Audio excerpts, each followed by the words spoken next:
Hello everyone, hope all of you are doing well. In today's session, we will be continuing our series on American novel MEG 11 paper of your MEG course.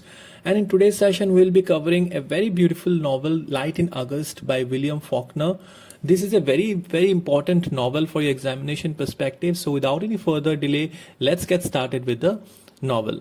Also hit the like button so that we can reach a wider audience, and do consider to join our social community pages, that is our Facebook page and our Facebook group, the link of both which is given in the description.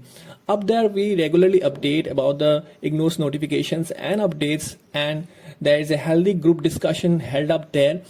And we also try to upload the lectures, PDFs of the video lectures that we conduct here. So do consider to join it and be a part of our family.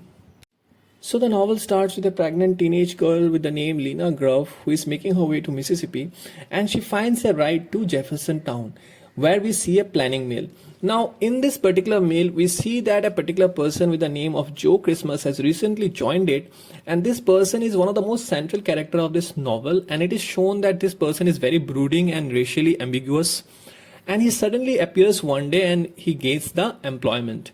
Now after some time, he is also joined by another person with the name Joe Brown. Now here we have two Joes, so you have to be very careful with both the characters. One is Joe Christmas and one is Joe Brown.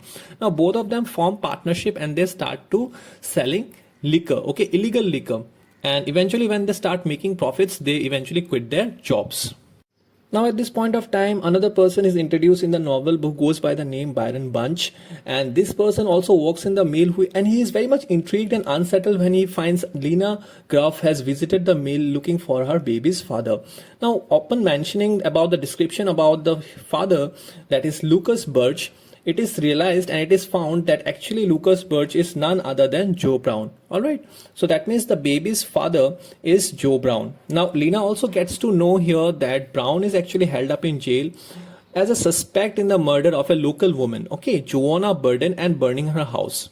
We also see that actually Joanna's Burden's actual suspect, the chief suspect, is Joe Christmas, who happens to be her occasional lover. Now here we also see that Byron Bunch mentions about a particular person who goes by the name Gale Hightower, a very noteworthy person of the town, and he mentions how he went and tried to help a particular girl.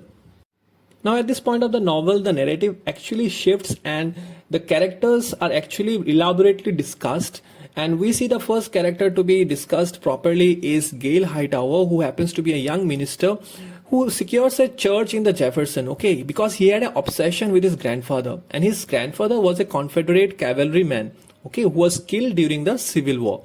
Now what happens is that Gale's Hightower wife was actually having some mental issues, and she was having an affair, and she commits suicide by jumping from the window of the Memphis hotel room. Now after all this thing happened, a particular controversy broke out and there was a scandal actually, and the Jefferson parishioners, that means the religious people, actually turned on Hightower, who forced them to step him down from his minister post. Now after an elaborate character display of Gale Hightower, the narrative of the novel shifts to the one of the central character of this novel around which the novel circulates, that is Joe Christmas. It's shown that Joe Christmas as a child was dropped in the steps of an orphanage, and by a person who will be actually introduced later on in the novel. And what happens is that in the orphanage, a particular dietitian mistakenly thinks that Joe has heard her having sex with a young doctor. Now in order to protect her job, what she does is that she exploits a particular quality of Joe, that he was racially, that means he was biracial, okay, one of his parents was black and one of his parents was white. So this type of people were called biracial.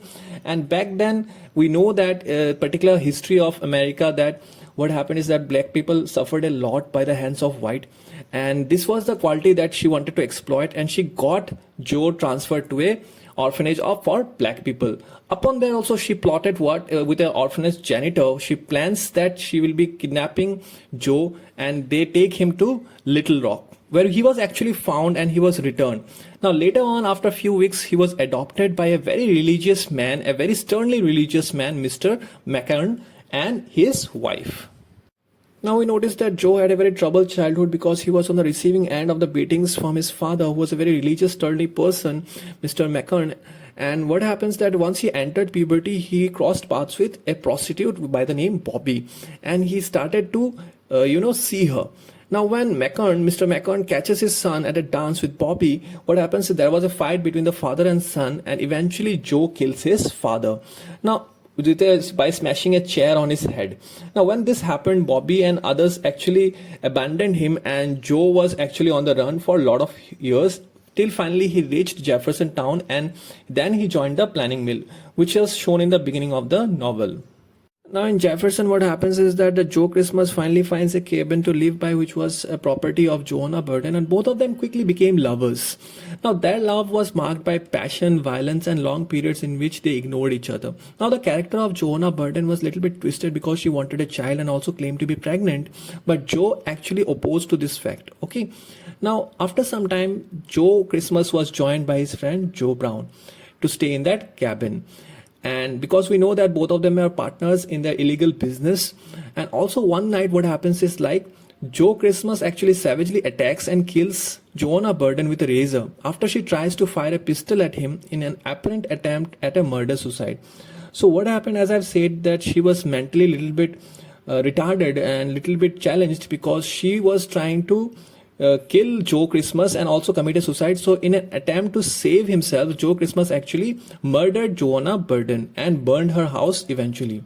Now after the murder of Joanna Burden, Joe Christmas was on the run, and it's shown that Miss Burden's nephew, who lived in New Hampshire, offered $1,000 reward to anyone who captured his aunt's killer. Now there were a lot of parties who were searching Joe Christmas, and after that it was shown that the cabin in which Joe Christmas and Joe Brown stayed was now visited by Lena Gruff, and she started to make preparation for her delivery.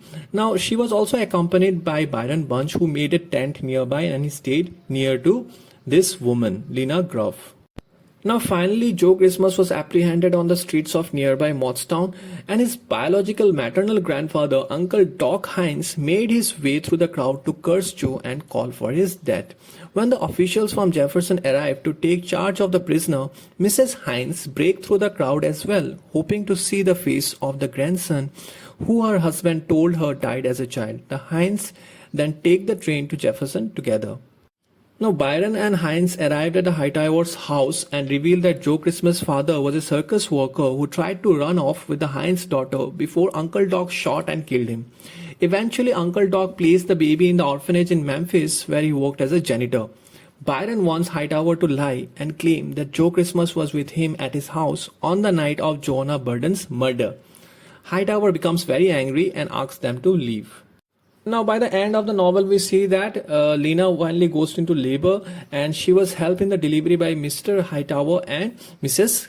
Hines. Now she delivers a baby, and here we also see the mental state of Mrs. Hines, who mistakenly believes that Lena is her long dead daughter Millie and the newborn is her grandson Joe Christmas. Now here we also see a particular thing about Byron Bunch, that he had feelings for Lena Gruff as he goes beyond a particular extent, and he makes arrangement to Joe Brown to see his son. Now what happens is that when Joe Brown comes and sees his son being held by Lena Gruff, he panics and he runs away. Now here we also see that Byron actually tries to stop Joe Brown, but Joe Brown actually manages to escape. Now on the other part, it's also shown that Joe Christmas also runs away from his captors, and he was eventually tracked down and he was shot and killed and castrated by a bounty hunter named Percy Grimm. Now here we see that as the end of the novel comes, we see that aging Hightower muses on his past and prepares for his own death. Now the novel ends with a particular local furniture mover near Jefferson who is recounting in front of his wife how he gave a ride to a curious couple, a woman with a newborn child, accompanied by a man who was not the child's father. Now this couple was none other than Lena Gruff and Byron Bunch, who were half-heartedly in search of their baby's biological father, as the man drove them deeper into Tennessee. Now here it is shown that it's like the ending is quite tragic, because Joe Christmas finally dies, and Joanna Burden also dies, the lover of Joe Christmas, of course, and also the person Joe Brown is on the run, and the person Lena Gruff, with whom the novel starts, is actually along with Byron Bunch, who is in search of the person Joe Brown. So this is the video, guys. I hope you got an insight and an understanding regarding the American novel Light in August by William Faulkner. And in case if you have any other doubt regarding any other particular portion of this novel, do feel free to comment in the comment section. I'll definitely try to address it. Till we meet next time, God bless you and thank you all.